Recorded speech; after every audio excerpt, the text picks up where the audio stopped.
দর্শক, সাম্প্রতিক সময়ে সরকারের বিরুদ্ধে একটা বড় অভিযোগ উঠেছে এবং সেই অভিযোগটা বাংলাদেশের একাধিক এনজিওর রিপোর্টে উঠে এসেছে। সেখানে বিচার বহির্ভূত হত্যাকাণ্ডের ঘটনা বর্তমান সরকারের আমলে ঘটেনি এই দাবি যখন সরকার করে আসছিল, তখন অভিযোগ উঠেছে 40 কিংবা তারও বেশি বিচার বহির্ভূত হত্যাকাণ্ড এই সরকারের আমলে ঘটেছে।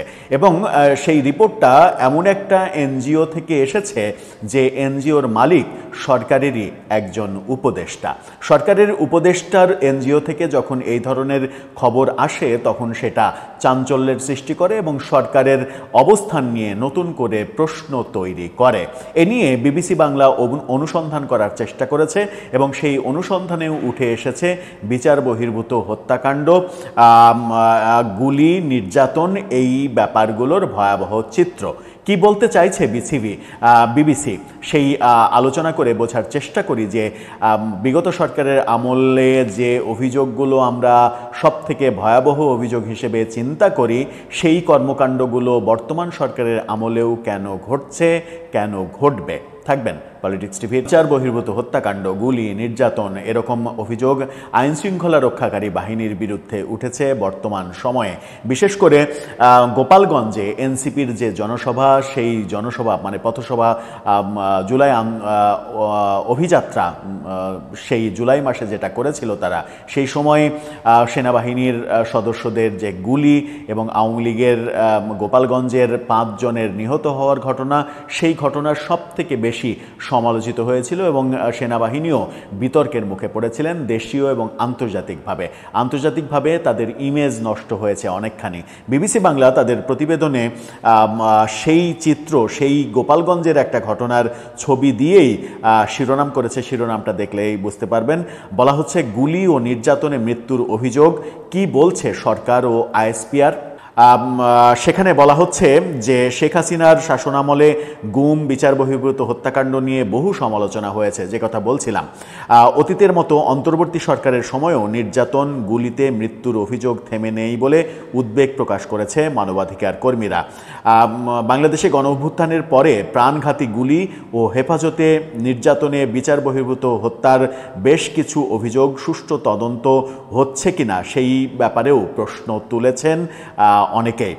মানবাধিকার সংস্থা অধিকার, যেটা বলছিলাম সরকারের একজন উপদেষ্টার মানবাধিকার সংস্থা অধিকারের সাম্প্রতিক প্রতিবেদন অনুযায়ী এই সরকারের সময়ে সারা দেশে অন্তত 40টি বিচার বহির্ভূত হত্যাকাণ্ড ঘটেছে। মানবাধিকার সংস্কৃতি ফাউন্ডেশনের হিসাবে ওই সংখ্যা 60টি। অনেকে সমালোচনা করেন যে অধিকার যেহেতু সরকারের একজন উপদেষ্টা, সেই কারণে সেখানে সংখ্যাটা একটু কম হিসেবে দেখানো হয়েছে। অর্থাৎ সেপ্টেম্বর পর্যন্ত অন্তর্বর্তী সরকারের আমলে গড়ে প্রতি মাসে 4টির বেশি বিচার বহির্ভূত হত্যার ঘটনা ঘটেছে। বর্তমান সরকারের আমলে সংগঠিত বিচার বহির্ভূত হত্যার ঘটনাগুলোর তদন্ত নিয়ে উদ্বেগ প্রকাশ করেন মানবাধিকার কর্মী ও অন্তর্বর্তী সরকার গঠিত গুম কমিশনের সদস্য নূর খান লিটন। গুলিতে মৃত্যুর প্রতিটি ঘটনার বিচার বিভাগীয় তদন্ত হওয়া দরকার বলে তিনি মনে করেন। বিচার বহির্ভূত হত্যাকাণ্ড বা কাস্টোডিয়াল টর্চারের যে কালচার, সেটা থেকে আইনশৃঙ্খলা রক্ষাকারী বাহিনী বা নিরাপত্তা বাহিনী বেরিয়ে আসছে, এখন পর্যন্ত এটা বলার সুযোগ নেই। অর্থাৎ বিগত সরকারের আমলে যে অবস্থাটা ছিল তার থেকে আপনি কিছু ব্যতিক্রম পেতে পারেন, কিন্তু খুব বেশি যে উন্নতি হয়েছে সেটা বলার সুযোগ আসেনি। মানবাধিকার কমিশনের গুম কমিশনের প্রধান এই কথা বলছেন। ইতিমধ্যে বিভিন্ন মানবাধিকার সংগঠন এই বিষয়গুলো নিয়ে প্রশ্ন তুলছে, পরিসংখ্যান দেখাচ্ছে, এমনটাও বলেছেন তিনি।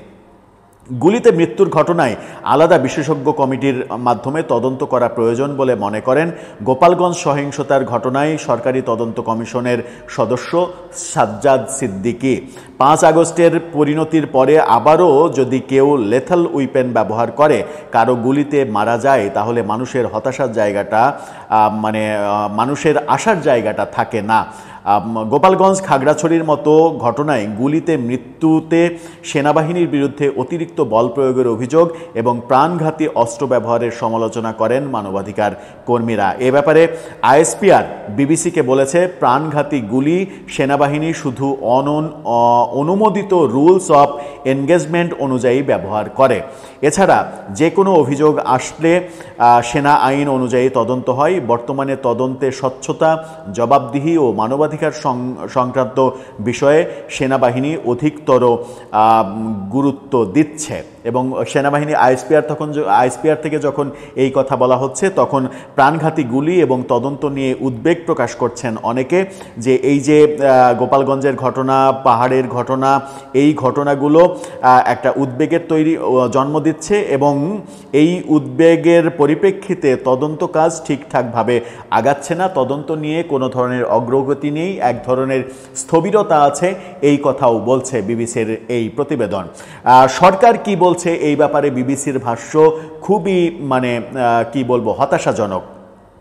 বিচার বহির্ভূত হত্যার অভিযোগ এবং এর তদন্তগুলো পর্যালোচনা করে বোঝা যায় এসব ঘটনার মামলা ও তদন্ত গতানুগতিক ধারায় চলছে, অর্থাৎ ওই আগের যে লাউ সেই কদু একই অবস্থায় চলছে। এ বিষয়ে মতামত জানতে স্বরাষ্ট্র উপদেষ্টার দপ্তরে যোগাযোগ করে মন্তব্য পাওয়া যায়নি, অর্থাৎ স্বরাষ্ট্র মন্ত্রণালয় কোনো ধরনের কোনো মন্তব্য করতে রাজি হয়নি। কবে তদন্তের সমালোচনা করে তবে তদন্তের সমালোচনা নিয়ে তথ্য উপদেষ্টা মাহফুজ আলম বিবিসিকে বলেন, আমরা আমাদের জায়গা থেকে এগুলো সংস্কার করে রেখে দিয়ে যেতে চাইতেছি।